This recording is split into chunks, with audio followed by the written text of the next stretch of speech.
and disinformation. Oh, by the way, I don't know is also accepted as a response. That is why we come to such fora, to learn the things we don't know. Isn't that wonderful? Okay. Do you know? Yes, go ahead. Okay, misinformation is giving information that is Okay. Misinformation is giving information that is distorted. Okay, and disinformation. Okay. Your neighbor wants to help you. Okay. Let me just try this. Misinformation is giving unreliable information. Disinformation is giving a distorted information from the originality. Okay. If you give untrue information from the beginning, you are misinforming. But if you corrupt it, you are disinforming. Okay? So, hoping that there is no manipulation in the Hansard record, we ensure that this kind of things don't exist in parliamentary records. Okay? And lastly, research. I had somebody mention this yesterday, and I thought, wow, this is wonderful. That the Hansard is a very, very rich body of literature that we can use to do research and case studies on the legislative process and so on. And the more information we have, the more educated we have, the more equipped we are to ask critical questions to our leadership, and therefore, that is good for good governance and democracy.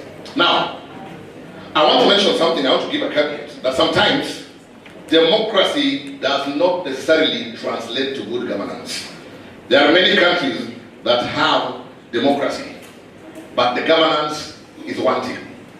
There are countries that don't have democracy in the philosophical sense, but there's good governance. By the way, as we speak, Burkina Faso has even been suspended by the African Union, all right, because they say they lack one of the pillars of democracy, that they don't have free and fair elections, being that their leader is a military leader. But if you look at the programs the guys are undertaking, they all point to excellent governance, not just good governance. So the two are not really mutually exclusive, okay? They can be mutually intelligible, they can be mutually exclusive, okay? I think I'm excellent in keeping time. I'll end it there, but let me tell you, what you tell me, remind me, what you told me your name was, your surname? Kacha. Oh, Kacha.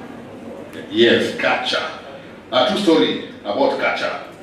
How many of us have read Chinua Achebe? You know, we live in very strange times, ladies and gentlemen. I was telling some friends of mine yesterday, I'm currently teaching a PhD class where all of them told me, there are about 8. All of them told me that they came from a background of literature and languages.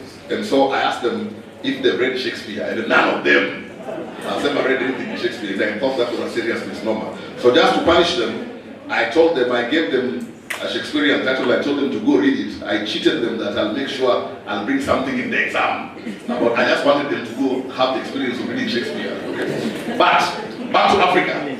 How many of us enjoyed reading Chinua Achebe's books? I tell you, nobody can storytell like Achebe. There is nobody in the world who can storytell like Chinua Achebe. But let me tell you a true story from one of Chinua Achebe's books, okay? That one time, somebody who was a jewel hunter, he used to go out looking for precious stones.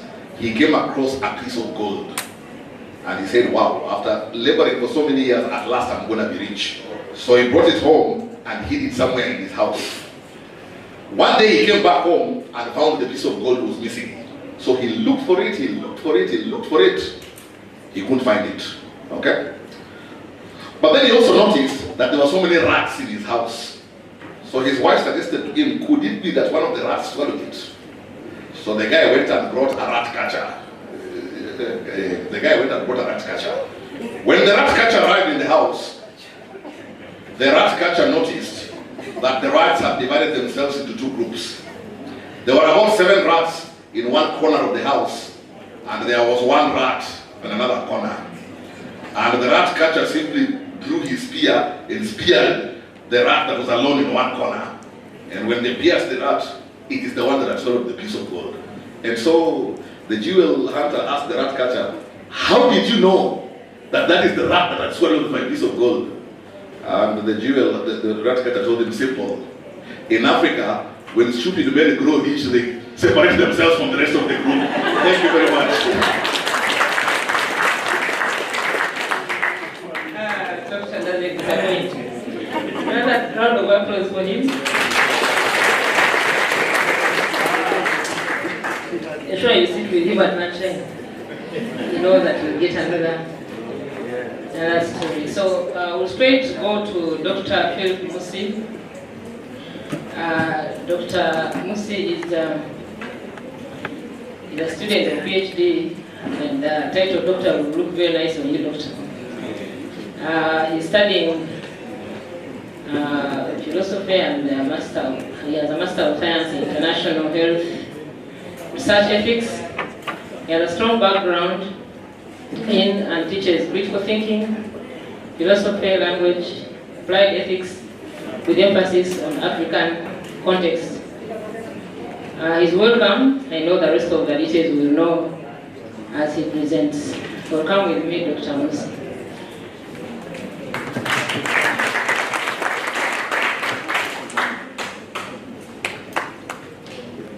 Dr. Musi, will you use the yellow or blue microphone? Blue.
Tunaruhusiwa kucheza hiyo ngoma hiyo. We are free to dance. Yes? Yes.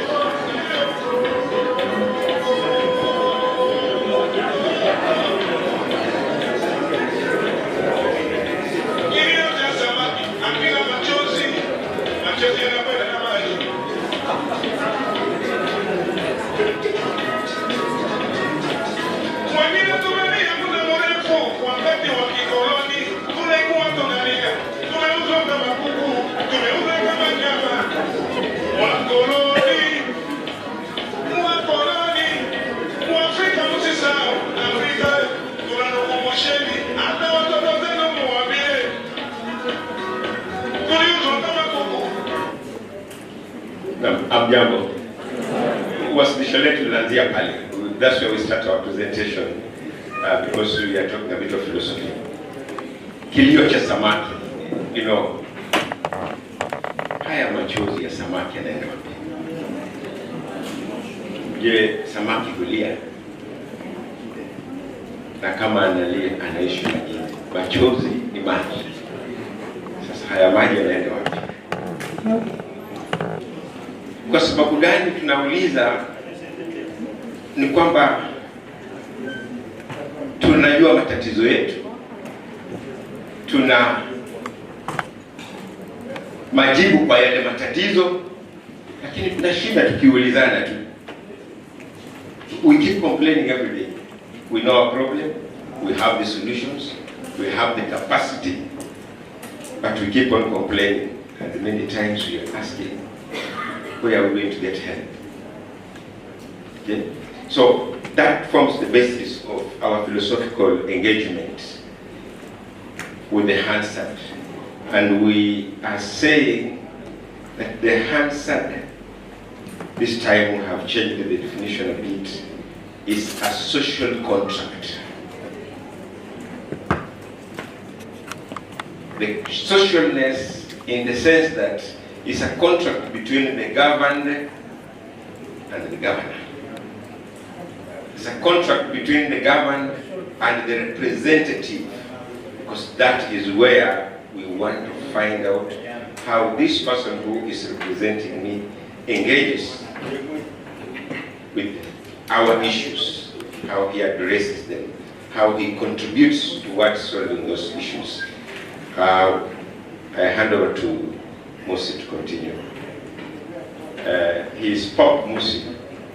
Pop Musi. Yeah, because we want him to be the next Pop. Thank you, Prof. Hamjambo mabibi na mabwana. Salamu alaikum. My first experience in Mombasa, that was around 2002. So I arrived to see my uncle. I was just coming in. Then one of the neighbors had a small children.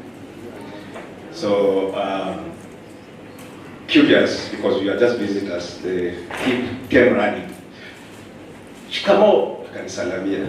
So of course that one I knew because we had learned in class. Shikamo marahaba. Then akaniuliza, wamkuliwa nani? Wamkuliwa nani? Can be able to answer that. Wamkuliwa nani? What will you take of that? Wamkuliwa nani?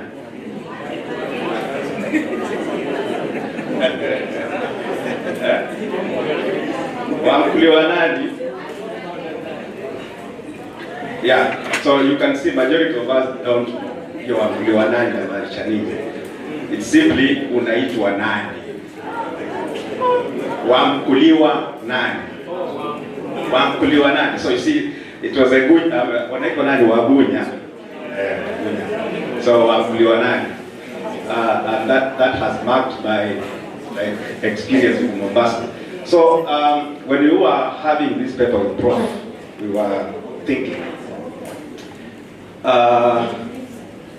kuna hizi baraza, these barazas that we have, the council of elders and all those things. So we were saying, these elders discuss, they have been discussing, they have been talking, they have been thinking about what is supposed to be done, what is supposed to happen in society, and they will discuss, they will have a lot of discussions about what we say, about what is supposed to happen in the community. But nothing is recorded. Usually, we will discuss those things and nothing is recorded. So, we thought of what used to happen in Greece. They will do the same discussions. And Socrates was usually the leader, according to records, of such kind of discussions. And then, his student called Plato would record the same discussions. And more than 2,000 years later, we can be able to access those records, those discussions. Unlike what used to happen in the traditional African community, they would have very, very mundane, serious discussions, but hardly did we have any access to those records. But for the Greeks, according to at least the history that we have, we can at least access some of the records. And so this forms the basis of our argument.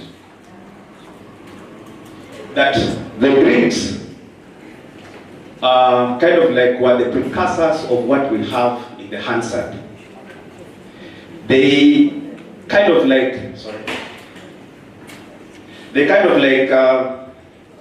say, if we have any serious discussion, we have to know not just the outcome, but also the logic that went into the discussion. What was the process of the discussion? What did people say?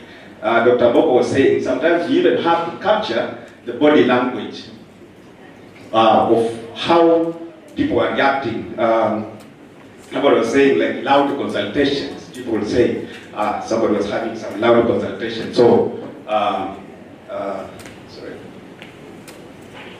Yeah, loud consultation. So, the Greeks, and of course, as I said, Plato formed the precedents of this, the use of Hansard, or rather records, for the discussions that people have. And so Hansard becomes the modern continuation of preserving the outcomes, and not just the outcomes, but also the processes of discussing those, the processes of the outcome.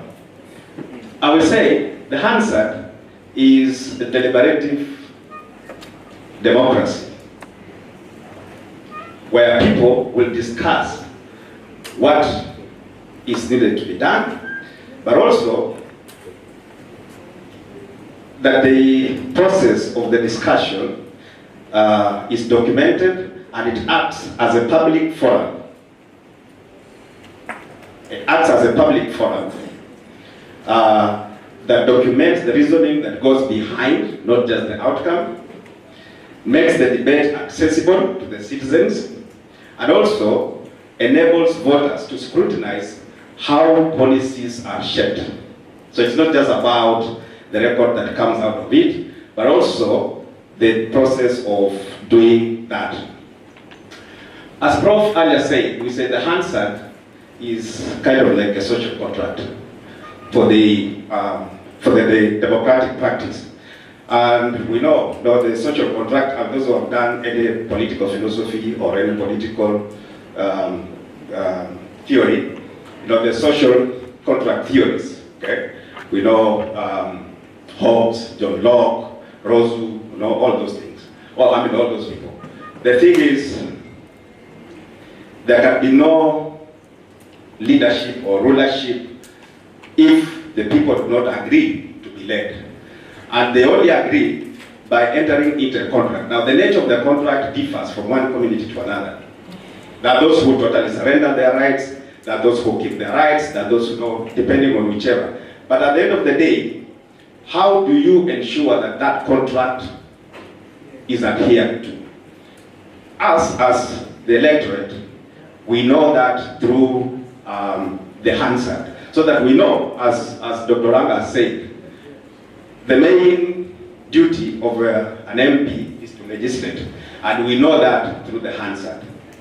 So if you want to know what your MP is doing, insofar as the contract that you have with him is concerned, then you have to read and understand, or rather, know it through the contract. I don't know why this thing is going on and off.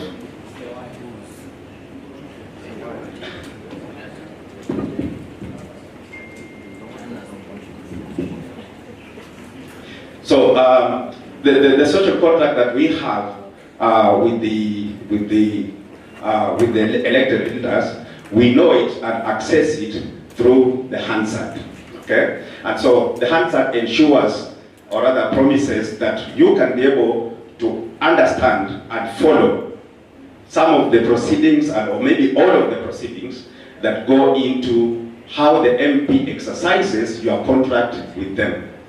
Because they are you have elected them and you have signed a contract and they are supposed to live according to that contract. Now you're saying the Hansard is one of the three things that goes into governance. Dr. Ranga has actually alluded to that. We thought of it, or we conceptualize it as a triangle or a triad, where the Hansard, if it's well done and meets all the qualities which we will see later, enhances good governance. That has been discussed very heavily by Dr. Ranga. Now, not good governance, of course, public participation. Now, when there is public participation, inevitably, when the public participation is logical and meaningful, inevitably, it also leads to good governance, because the leaders will know that the electorate is informed, the citizens are informed, and they are meaningfully participating in debates, And as the Constitution requires, there is no government policy or project or any of those government initiatives that will be launched without public participation. So when this public participation is enhanced, of course through the information that we have through the Hansard, then the governance will also inevitably be aligned to what is required. And so Hansard, by extension, now strengthens good governance through ensuring that the public has logical, meaningful, and informed participation, or good, public participation. So that is the iterative relationship between Hansard, good governance, and public participation. It's like a cycle. It's like a cycle. You have a good Hansard that is accessible, that is visible, that is readable. Okay? The people come to know what is in there and what they are required to do. Once they know what they are required to do, okay, it's like they now put the government on check and on their toes. And so they have to act as it is supposed to be, either in the Constitution, in the policies that have been passed, in anything that have been discussed, because the citizens know and will demand that the government acts according to what has been agreed. Okay, so that, like, for example, if something has been passed in the budget, a road is supposed to be made, money has been appropriated, it's all recorded in the Hansard, the citizen can easily go and demand and have evidence for the same over what is supposed to be done. And so it goes, it's a cycle. And when there is good governance, it also enhances good Hansard, because they will not, at some point, Dr. Bogo was asking whether at some point we omit aspects of the debate in Parliament, okay? Whether it's possible that that can happen. And maybe we are saying, if government has got an interest, maybe they might influence. I'm not saying they do, but they might influence and say, this is not how it's supposed to be, because it will put us to task, right? So, but if they have nothing to hide, they have nothing to fear, Hansard will always be what it is supposed to be, the verbatim record of what has happened in.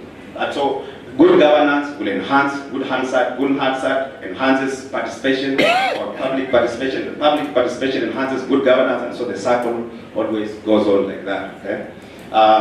And so we are saying, because we wanted to have a philosophical input. Those of you who have done philosophy, we know there are how many branches of philosophy? Those who know. How many branches? I know there have a student here. How many branches of How many branches of philosophy? Sorry? 3? Umesahau. Usually there are 4. Okay? There are 4 main branches of philosophy, depending on, but there are 4.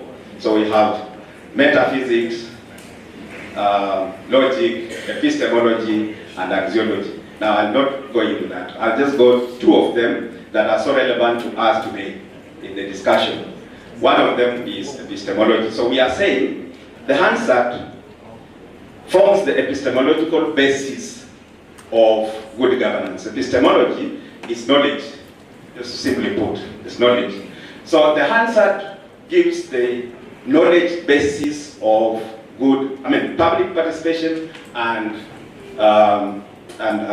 good governance inevitably, because it gives the record and the documents and whatever you'll be able to need to put the government in check. So it has given you a knowledge basis, okay? And that knowledge basis, we say, in philosophy we say, once you know something, you'll never be the same. And they also say, what you do not know does not kill you, see?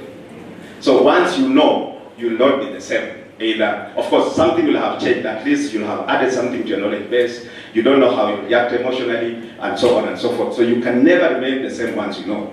And because the Hansard provides that knowledge, it now puts the what we call the electorate or the wananchi into a position, an epistemological position, to make sure that there is good and meaningful public participation, and therefore also good governance. So the epistemological basis of the Hansard, the knowledge base.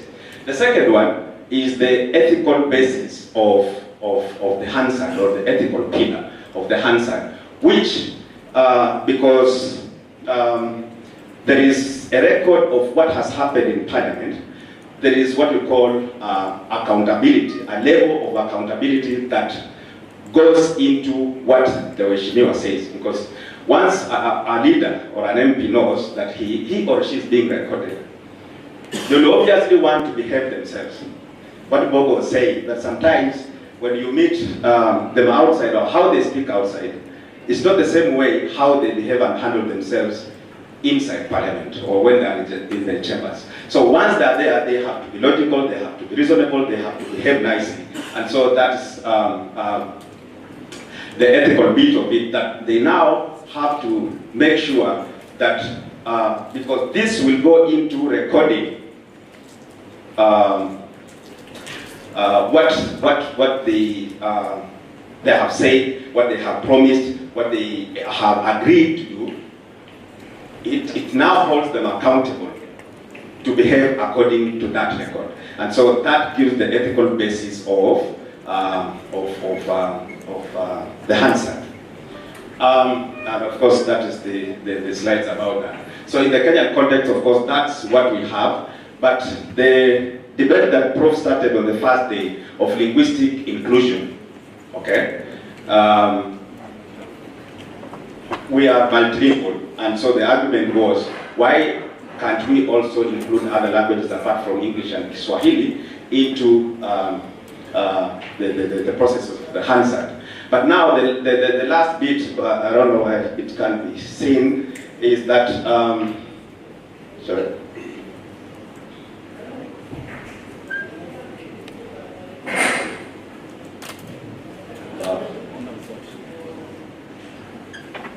So the last bit was about the philosophical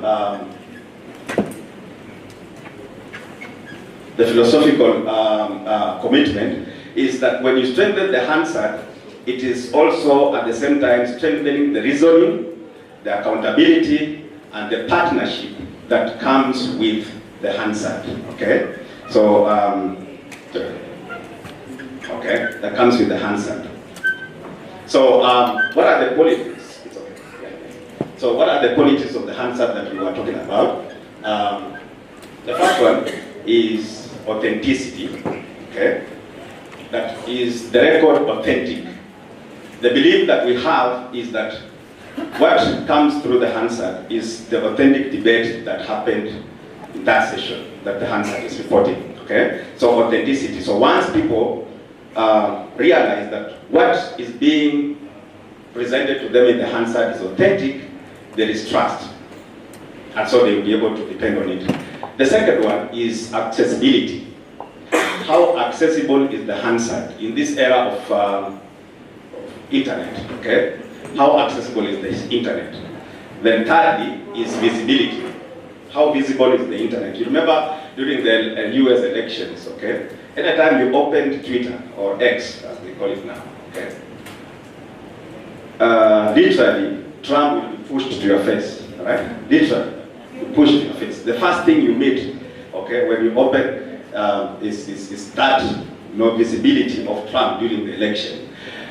So we ask ourselves, how visible is Hansard, which is the contract that people have with the government? How visible is it? What efforts have been made to increase the visibility of the Hansard, either in physical documents or in virtual documents? Then readability. Okay, how readable is the Hansard? That one doesn't need to be said. Okay, I finished by that saying in the lesson, right? That saying in the lesson. In Asemalini, I want our Ugandan friend to read for us. In Uganda, we call that violence. Violence. Why not? Can you read for us? Kienda inbox, chunga screenshot. Yeah, chunga screenshot. So like, you know, Hansard, okay? Sometimes you can have maybe an edited version, okay? When you have the edited version, remember there was live streaming, no? Which can always be available and yeah. So thank you for listening. Yeah, I think one thing we have always had got it wrong is that Hansard is origin is in British territory where Hansard himself is. But as you can see, it's actually Plato. Because that did the recording verbatim. So Hansard, they stole. They need to pay the Greeks for having taken their document and running away with it. So all we are saying is as an interactive document, you know, maybe we want to come at this point. I'm still very concerned with the oathing aspect and the language. That if you can't take an oath, then you are not supposed to be in that house. But what we have in Kenya is that we have somebody, bwana mwangosi kama Munyambi, nataka kuibua dhambi Munyambi, Munyambi, it's very crude, very crude, Munyambi from Kunyamba. You know, in our traditional setup, of course we had kings and all those leaders. And there is this person who always, in English they say, he takes the bullet.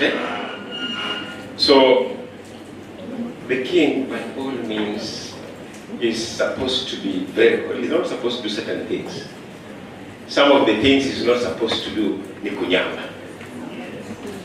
See what? Because he's supposed to be a very decent person. And so, there is this person whom we are calling Munyambi.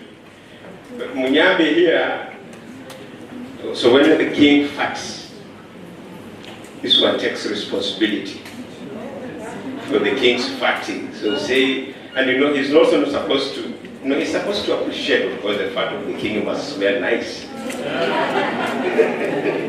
And you see, but he takes that responsibility, he's around there. So when they're saying, oh, something has happened, no, it is him. So if he has to be beaten, he has to be beaten for the sake of the king. So we have so many Wanyambis in Parliament of Kenya.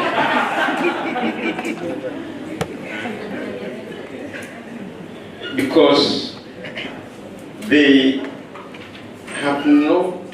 don't have the capacity, the competence, they don't have the language to engage. Let alone just taking an oath. They don't have the language to engage. But they always wait for this one word which will come from some other member and run away and go to the public and say, you see, you are not going to say this kwa sababu hutatutisha. Tupo. Now he takes the role of the king and defends the king and is ready to die for the king. Meanwhile, he has no social contract with us.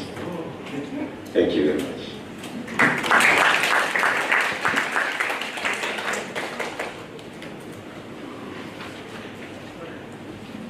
Thank you, Prof. and Dr. Tubi. That was a wonderful presentation. Another round of applause for the two gentlemen. Thank you very much. Now we'll have a very important person among us who is Honorable Kevin Kinego, Speaker of the County Assembly of Kitui. Honorable Kinego is the youngest speaker ever elected, and is an advocate of the High Court of Kenya who holds a law degree, master's degree in law from the University of Nairobi, and is currently pursuing a PhD in law. He has served as a political advisor to Makeni Governor, Professor Chukura, and just 2 weeks ago he was elected the chairperson of the County Assembly's Forum, Eastern Cluster, and this consists of many counties, as you hear. I don't want to waste a lot of time. I would like to call him to address this gathering. Will come with me, Right Honorable Speaker. I think so also called Right Honorable. So you are giving a standing ovation. Thank you very much. Asante sana. Through the leadership of Hansard session in Kenya and my fellow presenters, good afternoon. Habari zenu? Mwaseo? Kama ni wengi hapa, kama wengine wameolewa wakao ukambani. Naona Mutongi hapa na Mutonga. There's a difference between Mutongi na Mutonga. Nitawaeleza. Yeah, so thank you very much. My name is Kevin Kinego Katisia. I'm the Speaker of the County Assembly of Kitui, and by profession I am an advocate of the High Court of Kenya, and I am proud to be an advocate and also a legislator. I want to start by appreciating the organizers of this event for finding it worthy to invite me as a discussant. Asante sana. In fact, I want to appreciate 5 people who have made me be here. And number one person is God. God is a person. We are built in His image. He created me.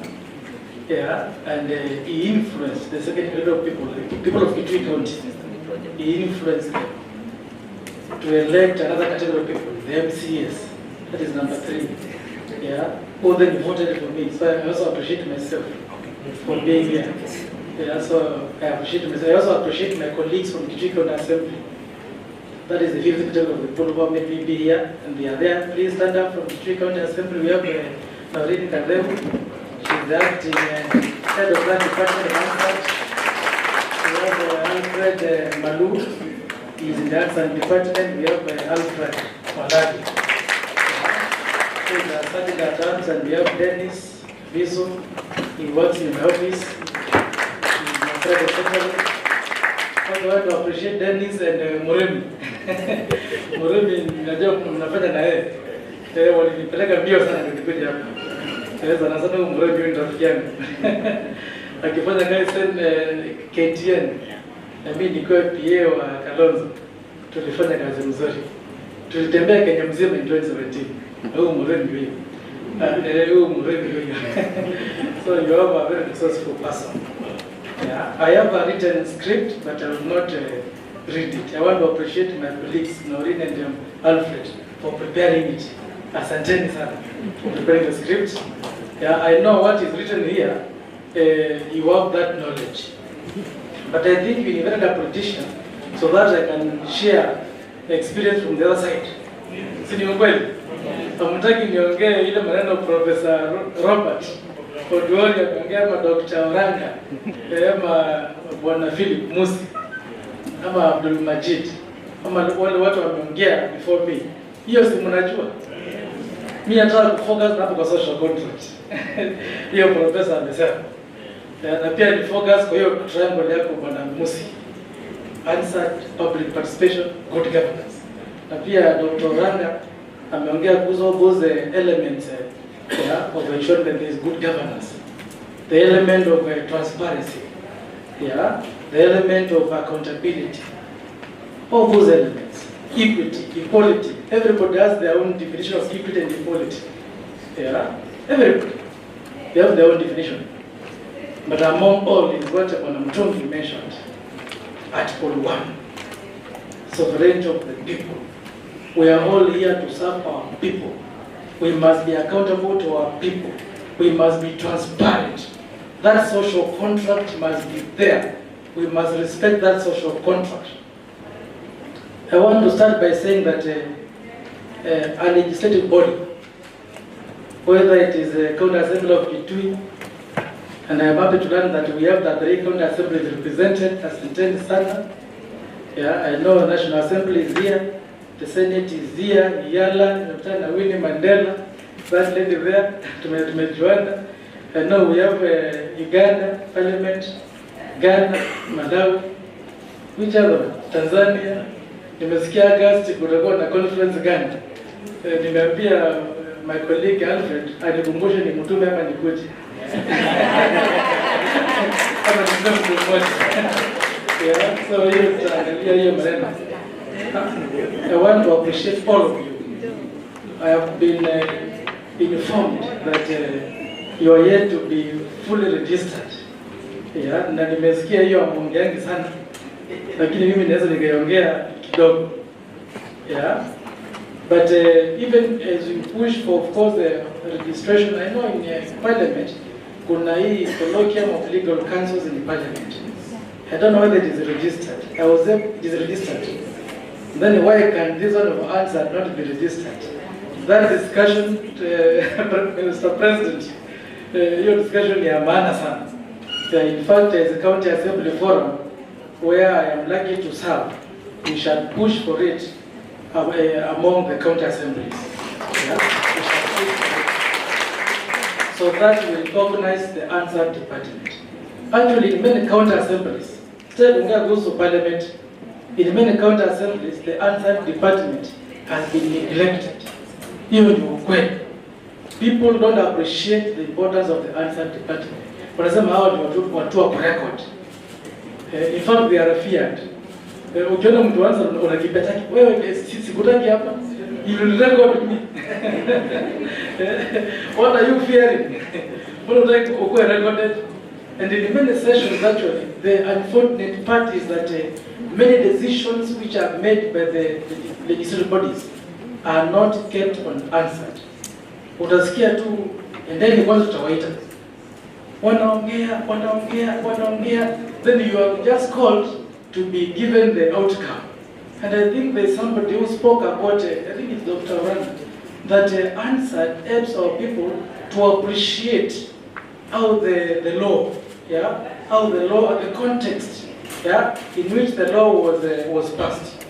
So Hansard is very important from the beginning up to the end.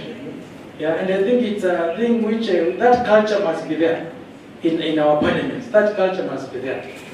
So I want to start by saying that we need as leaders, as some of us who are in decision making, we need to embrace, yeah, and support the Hansard department.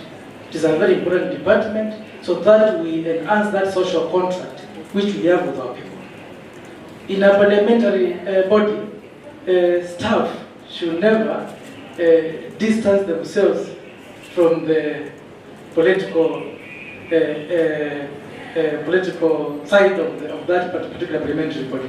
Because I believe, like in the county assembly, we have both the service and the political will. We all have a social contract with the people.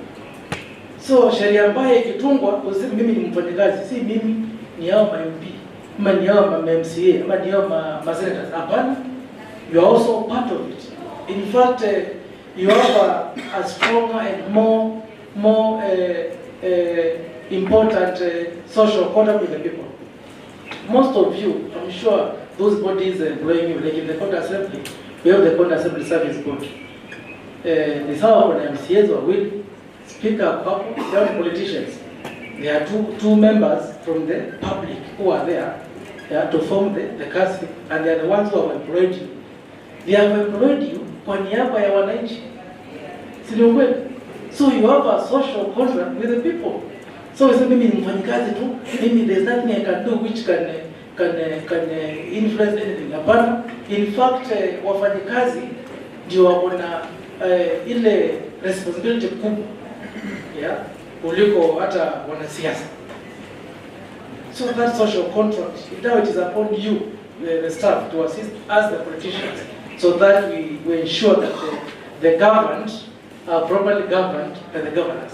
Lakini mara nyingi poor laws are made, yeah, we don't even know the context in which they were made, then now all the blame goes to the politicians. Na kama sheria ni mzuri, politicians wanachukua all the credit, wanaachilia wafanyikazi. So I think it's a matter of us trying to have a teamwork. And in between God Assembly, I try to encourage teamwork between the MCS and the staff. Because in a committee, yeah, if for example there's a committee on budget, now we are looking at our budget estimates for the next financial year. That committee is not a committee without the secretariat. And I've made it a culture in my assembly that every committee has an Hansard person who is serving that committee. So apart from the committee clerk, yeah, to Hansard. Because the committee clerk may just take a few notes, but that Hansard is important for public reference. Because we normally say an Hansard is a public document, yeah. And I think just like it's in National Assembly, I'm saying that starting order on the 48 hours, yeah, we have tried to emulate the same in our assembly, whereby after we do a committee sitting or a committee activity or a plenary sitting, it has to be there in our website for the public to see. Let the public see what we have been able to do. Yeah? And of course, when auditors come to our assemblies to auditors, they always ask for the Hansard report, so as to confirm that there was value for money. This meeting which you had, you said you went to do oversight.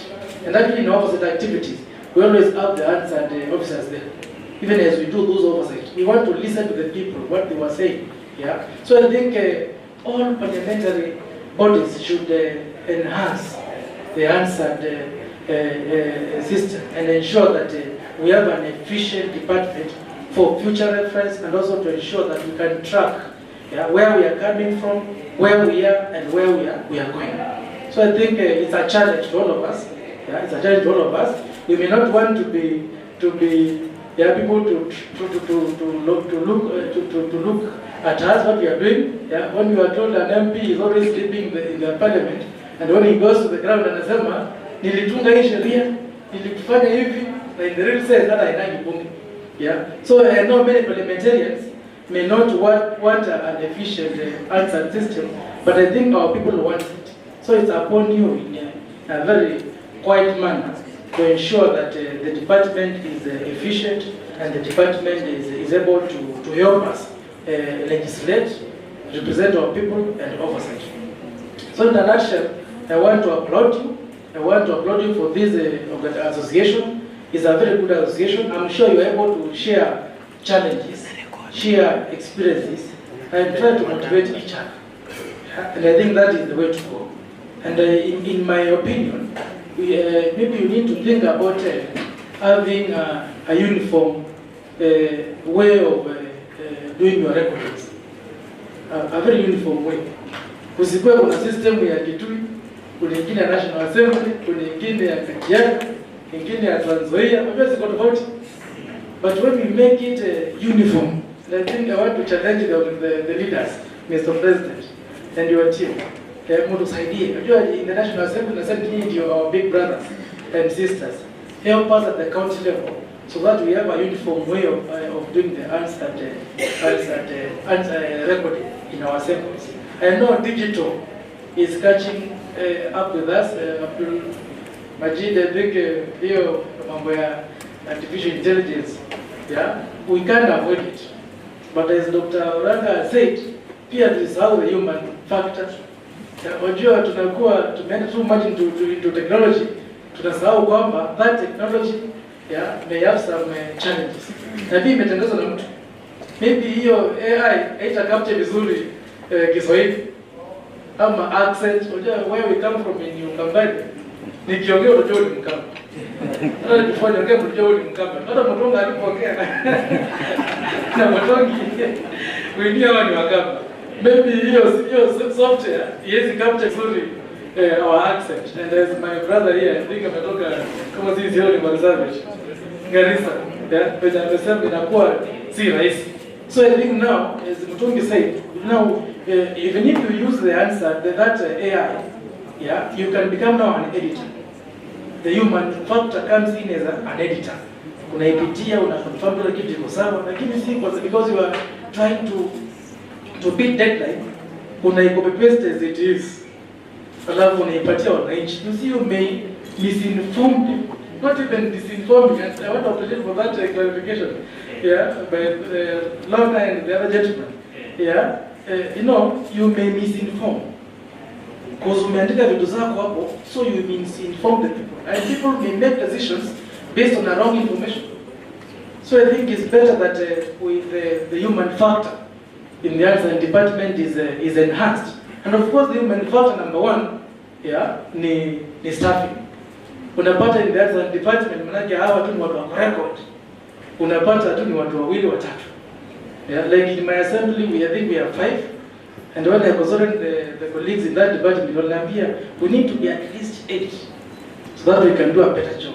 You see now in every county assembly, even the National Assembly, you may have that challenge. So I think it's up to the management to look into the staffing of the arts and departments. Of course, the other factor is the issue of capacity building. Yeah, what once I was talking training, usiwanyime tunasema sasa training ya nini kwa record. No, Hansard is not about recording. To transcribe, and I think as we were told earlier, you also look at the body language. Yeah, so it basically Hansard department, communication department, they work hand in hand. And they, sometimes in some assemblies, they are actually one department. In others, they are different departments. In my assembly, they are 2 separate departments, but they work together. In fact, sometimes we borrow staff from the Hansard department to do the communication work. And other times we borrow staff from the communication department to the Hansard department. Basically, it's one department. Yeah, they complement each other. When they are transcribing, as much as there is the audio element, how will they be able to know the body language if they have not seen? Yeah, so the video, the audio, they marry each other and they complement each other. Kwa hivyo kwa ufupi nataka kusema asanteni sana kwa kutualika. Sisi kama county assemblies tutatia bidii sana tuweze ensure that this Hansard department is supported. Yeah, because if you support the Hansard department, you are supporting the entire assembly. Yeah, mara nyingi unapata kwamba what happened in the previous regime we don't even know. Yeah, we are starting afresh. Na mashida zetu ni zile zile. So why should we start afresh instead of trying to build up where the others left? And that's why we waste so many resources. Yeah, because huyu amefanya hii, amejia katikati. Mwingine anaingia, anakuja mambo yake. So it becomes very difficult. So I think I want to encourage you to support us as politicians. There's a training I attended to. I think when Peter Mushida, I've seen him from CPST. And they told us that if you want to have a good governance in a public institution, you must ensure that you have proper structures and systems. You start with structures. There must be proper structures. In the arts and department, you must have the staffing, you must have the equipment which are needed. And of course, number 2, the systems. Yeah? The policies, the laws, which you use so that you are able to serve the people. So I think we should always ensure that as we try to serve, yeah, those systems must be there, those structures must be there, so that we are able to serve our people better with the limited resources. Because the resources will never be enough. Forever. They will never be enough. If you took breakfast in the morning, you need lunch, you need supper, and tomorrow you need breakfast. Yeah? So resources will never be enough, but with the little resources which we have, I think we need to ensure that we use them more effectively. And of course, the element of public participation is an element which has been missing in many public institutions. In Makwani, when I was serving as the political advisor to the governor, we came up with what we were calling the people's government. So we used to say there's a third arm of government. Yeah? Apart from the county assembly and the county executive, we have the people's government. I don't know what I'm going to the government from Makwani. Yeah? But we used to have that government. And before the people's government approves a project, we could not pay it. Yeah? And before the people's government says this is what you want. In fact, there was a consequential, as we have been taught here, consequential public participation. In some institutions, public participation is that of marriage. Na sana sana nyinyi watu wa National Assembly na Senate ndio mkoneo mchezo. Mnaenda kutoka magazeti memoranda. Si ndio kweli? Then tunakuja hapo tukiwa kafu na kujanga kusubmit our memoranda kwa niaba ya county assemblies. We come there with very good proposals and very good memoranda. We give it to the committee. Almost 0% is considered. 0%. Hata huwezi kusema 1%. Just 1%. So inakuwa inconsequential public participation. Where are we wasting resources in coming all the way there, preparing the memoranda na mwangali? I'm sure those are decisions made by the politicians in parliament. But I think it's good that the parliament, the National Assembly, the Senate tries to know you are our big brothers and sisters. When you do proper public participation, as at the county level, we shall emulate. Yesterday I was attending a public participation by the national government. There's a task force which was formed by the president. It is called the Technical Working Group on Gender-Based Violence. And they came to Kitui. I can actually say it was a very good public participation. Do you know why? Because they involved us, the local leaders. They told us, bring 5 people from every ward. That's because we know our people very well. And we took to them 5 people from every, that is 200. And they took very good views from the people. Because they are the ones who are on the ground, they are the ones who knows what is happening.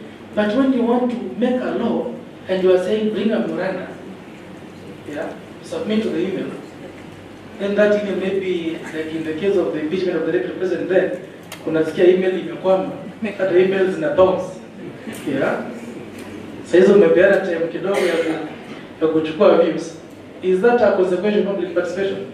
Sometimes these public participation are done after the decision has been made. So it becomes inconsequential. So I want to encourage you. I know sometimes you advise us politicians, we fail to take your advice, manake unasikiza ground. Maybe ground itaki kusikia maneno. But keep on advising us. Don't get tired. Keep on advising us. At least advise us behind the scenes. Unajua nyinyi wafanyakazi mfano kwa advice mbele ya wananchi. Ndio kweli. Because many times we are doing the wrong thing. But tunataka ikuwe behind the scenes. So keep on advising us. And I'm sure a reasonable politician and a reasonable leader will take all those advices. So kwa hayo mengi, nataka kusema asanteni sana. I want to assure you, on behalf of the County Assembly's Forum, where I am a member, we shall partner with the National Assembly and the Senate, and we shall ensure that the other departments in our respective county assemblies are empowered. That one I want to assure you. So I will talk to the colleague speakers in the other county assemblies so that we empower the Hansard department. So that we are able now to keep track of what we are doing, so that we are able to enhance the social contract as encouraged by Professor Robert Odori and Mr. Philip Musi. Asanteni sana, Mungu atubariki, and have a good stay in Mombasa. Asante.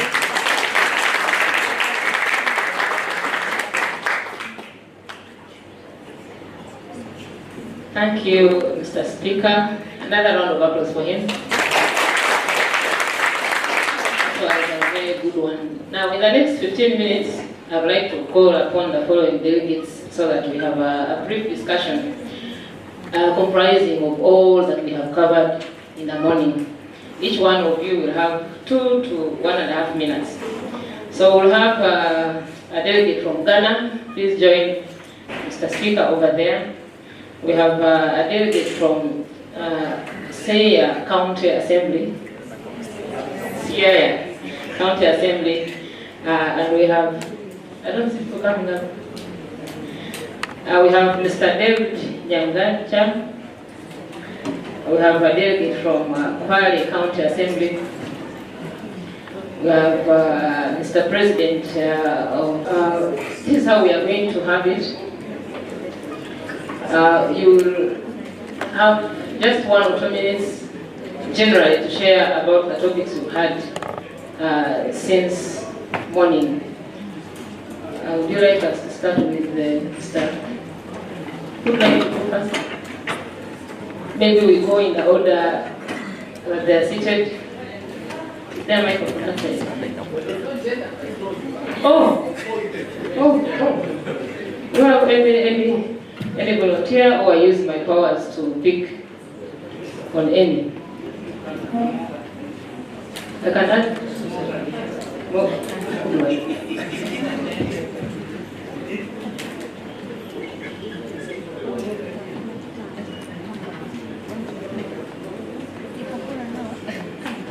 Alfred, please support.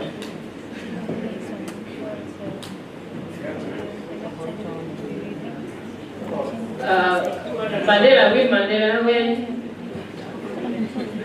She's right there. Thank you. So we'll start in the order that we are seated. Just 1 or 2 minutes. And we'll have 1 or 2 questions from the general afterwards.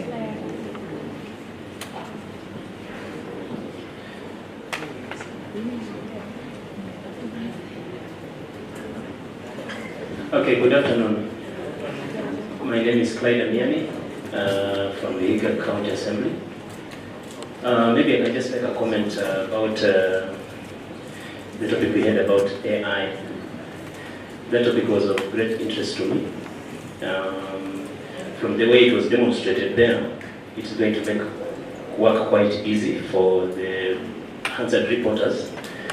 Now, it would have been my wish if we could get maybe tips on how now to employ this AI in making our work much easier, because there are many elements of the production of Hansard, from recording to from transcription and editing.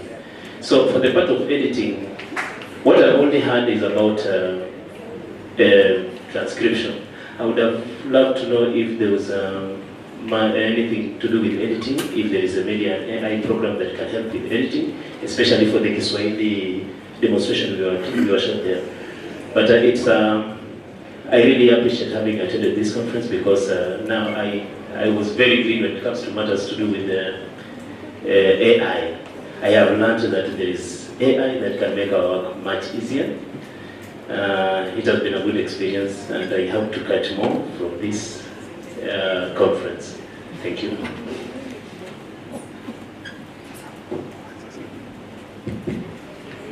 Good afternoon.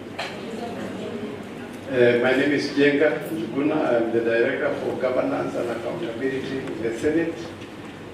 And I want to thank the organizers for having the honor to invite me and other Senate colleagues, because it's part of networking and marketing Hansard. It is not well understood. Part of reaching out is reaching out to people who make decisions affecting the House and resourcing. And I have learned a lot in the presentations that I've learned a lot, and I appreciate the perspective given by all the presenters. And I want to say a few things. Regarding the presentation by Abdul Majid, the essence of localization, whether application or whatever it is, AI or others, I think the importance of localizing and putting the content, customizing the solution is very critical. That's a key point that I took. The role of human element. There will never be a situation where Hansard is not, you don't have a Hansard officer presiding or taking, whether we adopt AI or not. I think the element of human element is very critical. And investing in digital infrastructure is critical as we go along. Mutunga, I agree with you wholly that it's true that consequential public participation is very important, and we need an informed citizen to engage in the public discourse, so that it is not just for the sake of it. I think there must be the institution of Parliament and the County Assembly. The Constitution requires that we shall take cognizance of the input of the public. And I think that is one of the challenges that the use of Hansard can disabuse. To what extent were the recording, what the public submission were, and what is the consequential amendments that were brought on the floor or adopted. I think that is a case for that. Regarding committees, I can give an example for the Senate. We have integrated Hansard and audio recording in all our committees. There is, even when there is county visit or public engagement, there must be a recording. It may not be transcribed, but we have a recording of every interaction in the Senate. And I think it is very critical recognition of that committees and plenary are covered when need be for transcription. It is done on a need-to basis. There are critical committees that, for example, audit committees that it is done on a regular basis, but it shows the importance of recording and the Hansard as a key reference point and a journal of the House. And we very much, you are aware that there are many situations where suits or litigation, and we have had to use reliably the Hansard recording to argue for court cases up to the Supreme Court. So it is very, very critical, and I want to appreciate the role of Hansard as professional. You have earned yourself a space in Parliament as professionals. You can be trusted. I remember we rise on the floor and say, Mr. Speaker, can I request the Hansard transcription of what the honourable member had said before? I think it's a recognition of the professionalism and the high caliber that Hansard officers have attained in the dispensation.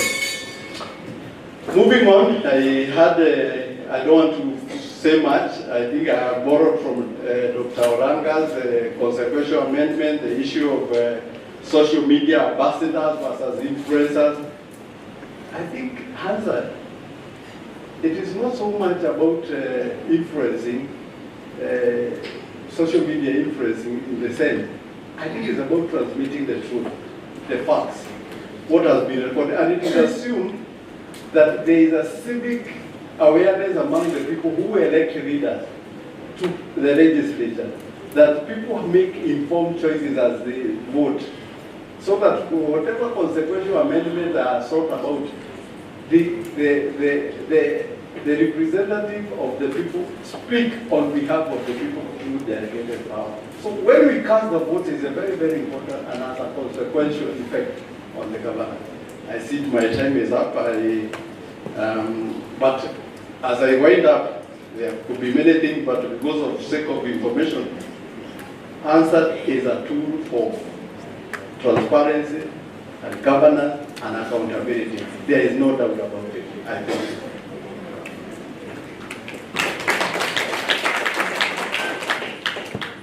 Good afternoon, everyone. I just want to take very few minutes, about 1.5, because most of the things I wanted to talk about, they have been heavily captured by our director here.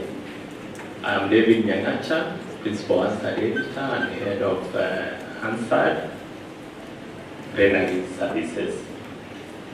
I will start with the remarks, or rather the presentation that our Honorable Speaker from Kitui made, and I was really encouraged, because when we have such leadership in such a forum, it is good.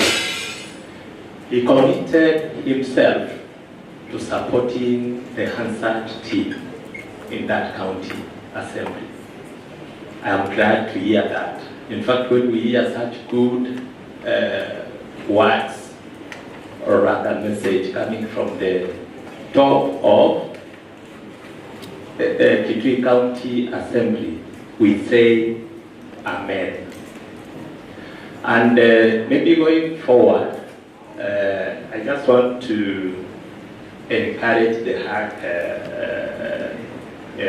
leadership that in future, let's also include such leadership, because they are actually the decision makers. As much as we are seated here, if they are not here, then we will talk, but when it comes to actual implementation, it becomes difficult. I will go very quickly to Dr. Philip Muse, and the presentation they did with Professor Oduor. That was fantastic. Huh? In fact, one of my, the presentation I will make maybe most likely in the later in the afternoon here, if I get a chance, is about the level of awareness of Hansard. But my study was based with the National Assembly. No, Parliament. You know, Parliament is comprises the Senate and the National Assembly. You talked about feasibility of the Hansard and readability. How feasible is the Hansard? Are people even aware about the Hansard? If you go out there, just ask yourself that simple question.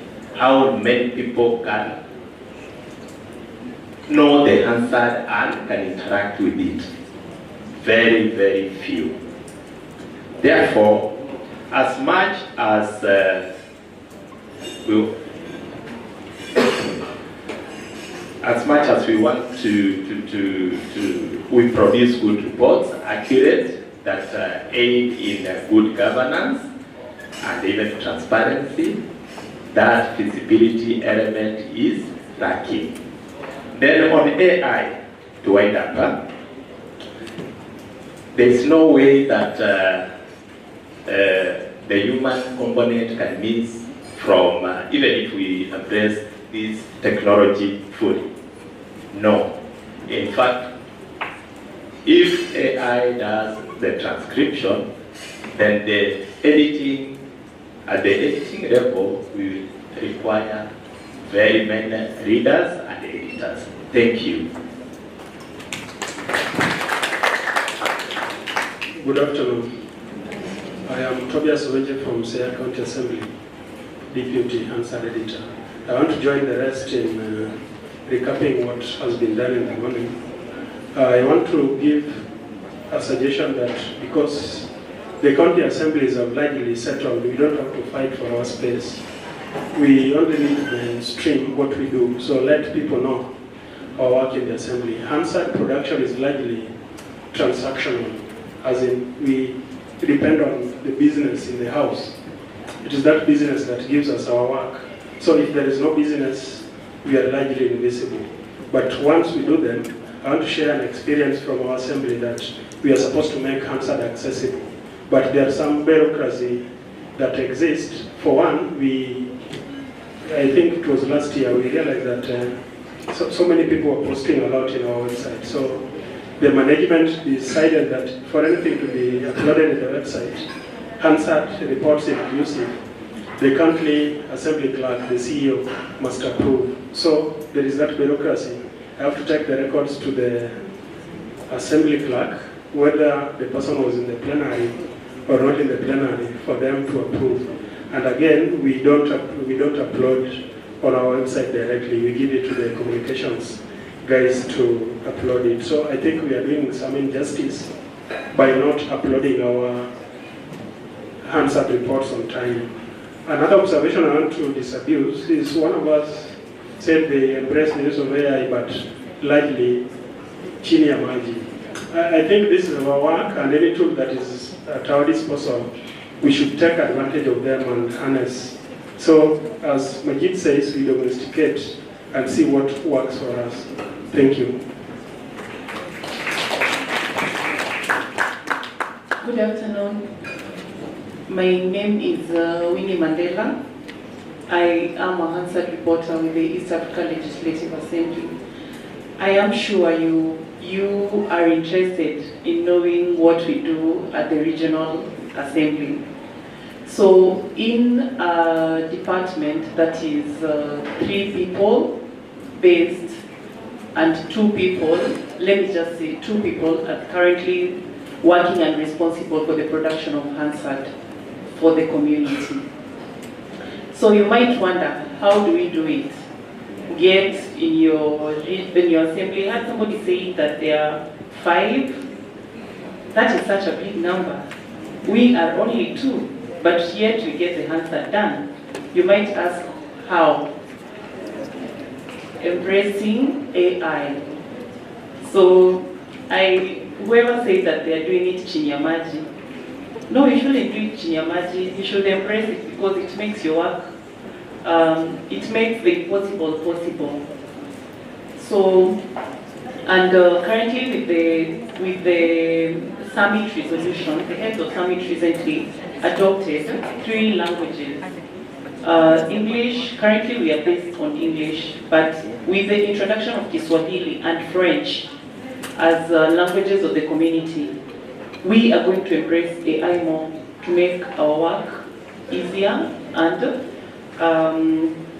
be able to also actually produce Hansard in the three languages of the community.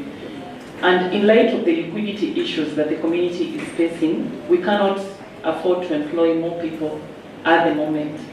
So AI is something that we have really embraced, and it is making our work easier. So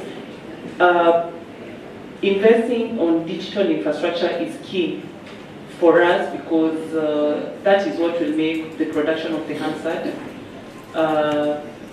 easier for us as an assembly and also viable. So this is something I am interested in, and I was really happy that Majid spoke to it and even gave an example and gave practical examples on how we can do it and how we making our work easier.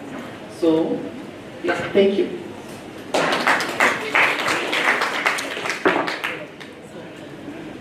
I am Adam Idris from the Department of Ghana and the head of the base.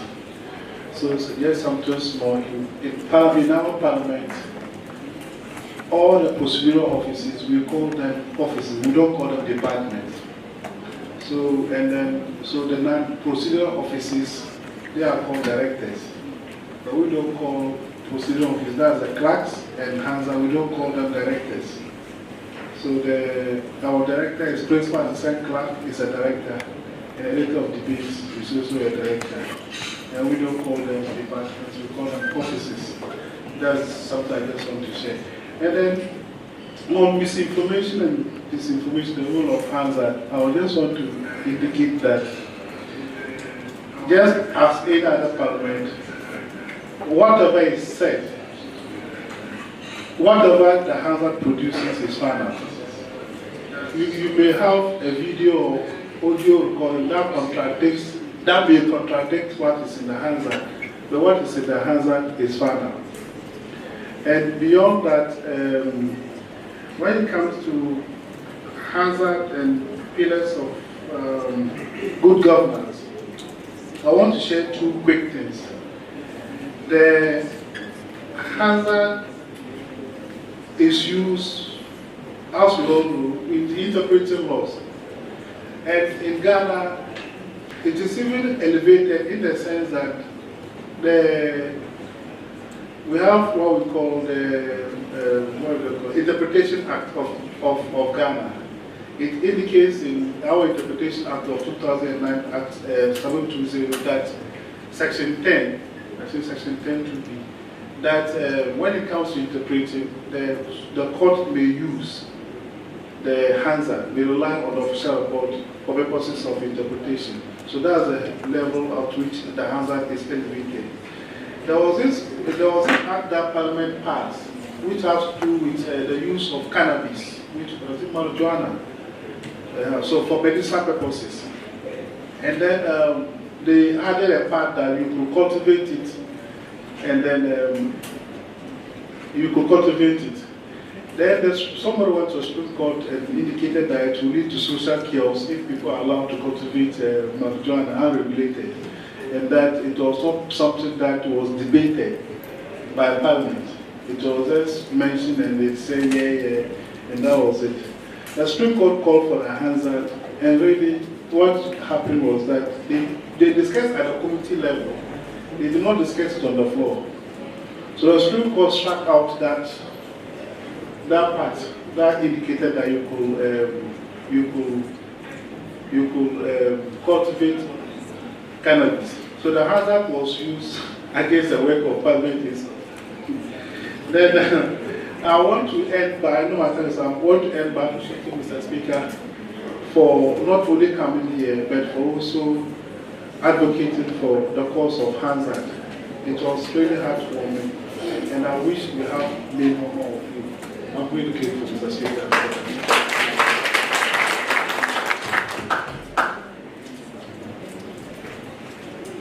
Thank you very much. Another big round of applause for our panel. I will now ask Mr. Speaker to give a few remarks and then adjourn the House. We shall go for lunch.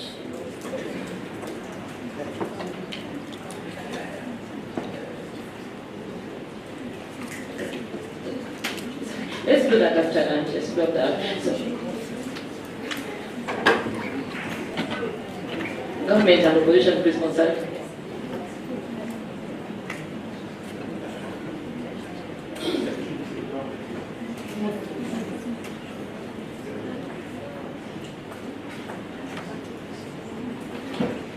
All right, in the spirit of building consensus, can I have Mr. Alfred take?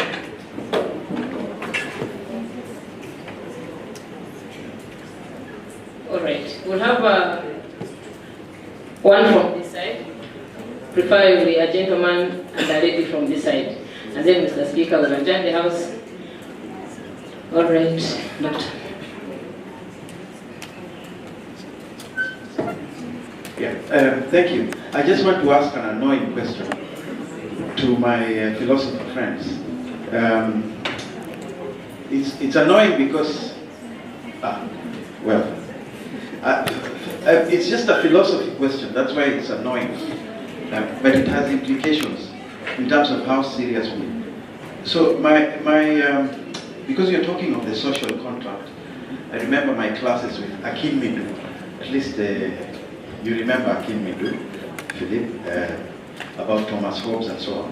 I wanted to know whether, could we use your idea to say that that is your idea of social contract, if the answer is a social contract thing. Could we use your idea to say that a police OB, those things we haven't, we recorded the OB, is a police OB also a social contract document? Okay? I'm just trapping you. And then, what about minutes taken by the board of directors at Kenyatta Hospital, assuming there's a board of directors? Could that also be minutes? Could they also be a social contract thing? And if your answer is yes, okay, then do we have a hierarchy of social contracts? Okay, so that if your answer is yes, that we can have a hierarchy of social contracts, where does the Hansard feature in such a hierarchy, okay, of social contracts? That's why my question is annoying, because I want to know, are we taking ourselves too seriously? And perhaps the Hansard in terms of hierarchy is not at the top. I'm just being clever. That's it. Okay, thank you. Mine is could go to the philosopher or Mr. Speaker. To what extent is Hansard independent? I think I would agree with Dr. Mbogo, because there is no express provision for a Hansard in the Constitution. And that is why we rely largely on the will of the Speaker. What happens when the Speaker uses Standing Order number 1 in the Senate Standing Orders to declare that there would be no Hansard that day? What about expurgation? My member does something on the floor, and then the Speaker decides that it should be expunged. So the mandate of the Hansard is not very clear. It is a tool for public participation, largely based on the Commonwealth practices, but I think it needs to be expressly provided for. Lastly, if, for example, in our standing orders at the Senate, it says, when there is a dispute about what a member said, the Speaker will have a final determination. What if there is a dispute about what the Speaker said?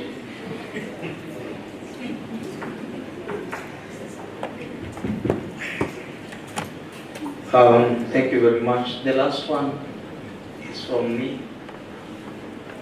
Thank you very much, Chair. One question goes to Mr. Mutungi, and this is a question I've put in other forums, but it relates to what you have presented. This debate of the Security Act of 2014, which led to a court case, and there are questions about the authenticity of the Hansard. Now, this demands us as Hansard practitioners to reflect again on how we represent the chaos. How do we capture this chaos? Because we were all there, for instance, when water was poured on the chair of the Committee of the Whole. We were all there when the Sergeant at Arms was struggling with the mess so that it is not pulled away from them. We were all there when some members were using some expletives to describe other members, although officially it wasn't on record, but we could hear. So as a profession, how do we now try to give actual and factual information to the public? Because they can see all these things on the live feed. But when they come to read the answer, it is not there. So I am nudging you to think about this as we move forward. Then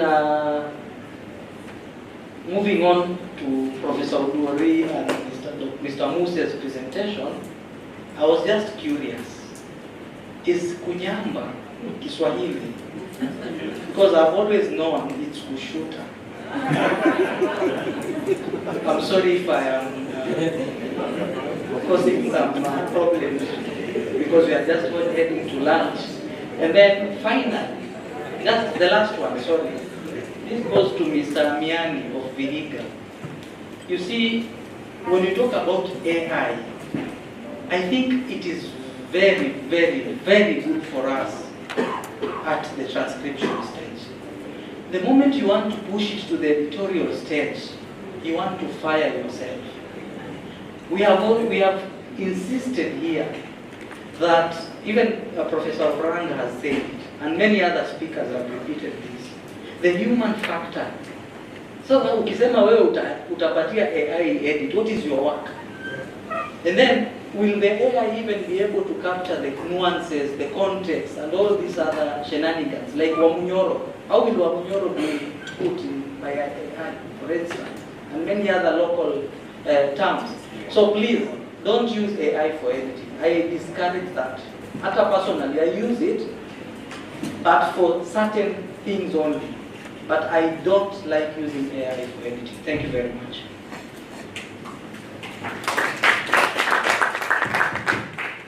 Thank you very much. I think I've been asked by our session chair, Ophelia, to make closing remarks. I want to start by appreciating my fellow panelists. Let's clap for them, please. I associate myself with all their comments. Their comments were perfect, and I think they have been able to share experience in their respective institutions where they work. Yala, if you are two and able to do the work for how many countries? 8 countries. I think maybe AI is working very well there. However, we don't know the accuracy on those answered recordings, but I believe they are accurate because we've never heard of any complaint. Yeah. So I want to appreciate for that comment, Yala, Ghana, indeed from the other county assemblies. What I can request is that maybe the organizer of this event, Mr. President, I'm sure you shall come up with the resolutions of this conference. Please share those resolutions with all of us, all the constituent assemblies, the National Assembly, the Senate, and even the other assemblies in the other countries. And I want to assure you, on behalf of the Kitui County Assembly, we shall try our level best to implement them. Yeah, and I will also challenge my fellow county assembly speakers to also implement them. And what I can fully implement it. And you know, when we meet your employers as CAF, when you meet them, we have a negotiating strength. Because we are speaking on behalf of the constituent assemblies. We can tell Senate or National Assembly, we are doing this, why can't you do this? So I think those in the National Assembly and Senate, please, even though we are your small brothers and sisters, make good use of us. We can help you in one way or the other. And I believe we should complement each other. And I want to also still challenge you, let's come up with a uniform way of doing the Hansard. Let be uniform. So that is, my brother there said, as question about the independence of the Hansard department. Sometimes the chair or the speaker, the chair of the committee may dictate to you, don't write this, or make sure you write this. Yeah. So, and if you fail to do so, maybe you are disciplined. Yeah. So I think we need to look into that. You have also asked his answer and answered in the Constitution. I think that's a question we should take to our people. Even though it is implied in the Constitution, maybe it should be expressed. Because that element of the social contract must come out very clear. So it's something we need to look into. My brother there about the hierarchy, I think your question was not annoying. It was spot on. Because you need to know where you are. Yeah? Kuliko ujieke juu kumbe uko chini ama ujieke chini kumbe uko juu ama uko katikati. I think depending on the circumstances, yeah, it depends on the institution. Kama ukienda kotini, yeah, and it's a criminal case, they will look at the OP. What does the OP say? Because we are assuming that whatever happened on the ground was recorded. So the question is, do we trust the person who recorded the OP? Yeah. Because sometimes the OP is changed. It is answered. Do we trust the person who transcribed? How accurate is that answered? How authentic is it? Yeah. Because if you're saying it is official, we know we must ensure that it is authentic.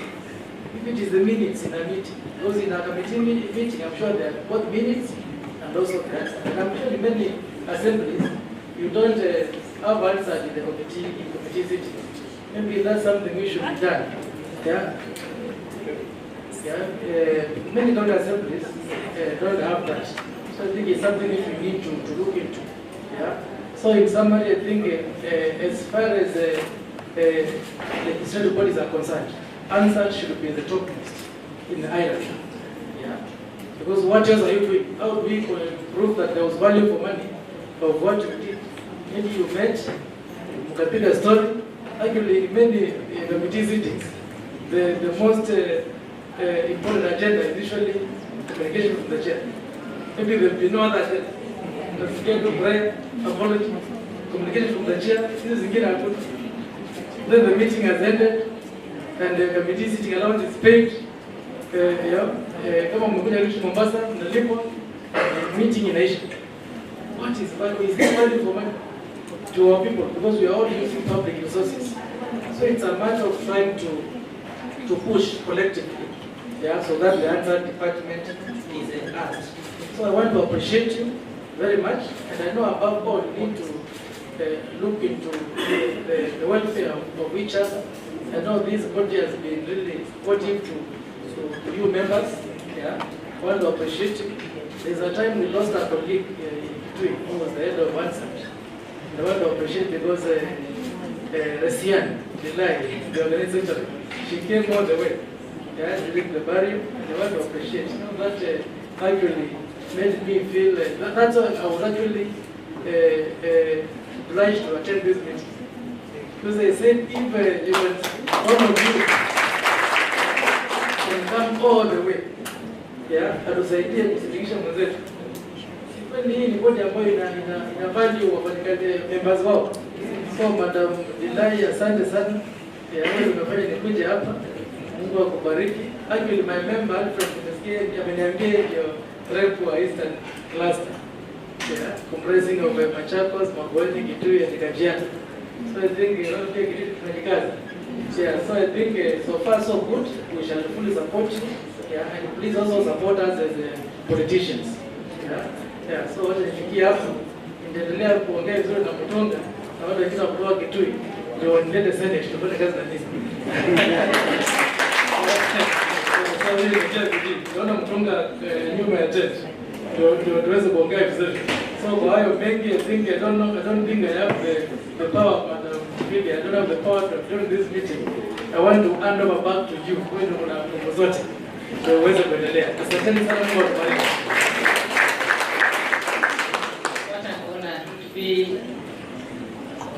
recognized by the speaker. Thank you very much. Let's have a round of applause for the entire. Before I call the organizing secretary to take over, I would like to recognize the presence of Mrs. Susan Maritim, Principal Clerk Assistant and Personal Assistant the Clerk to the National Assembly. Sharon. Thank you, Madam Secretary. All right, let's go for lunch. We'll be back at exactly 3 p.m. Enjoy your lunch. Have a nice evening.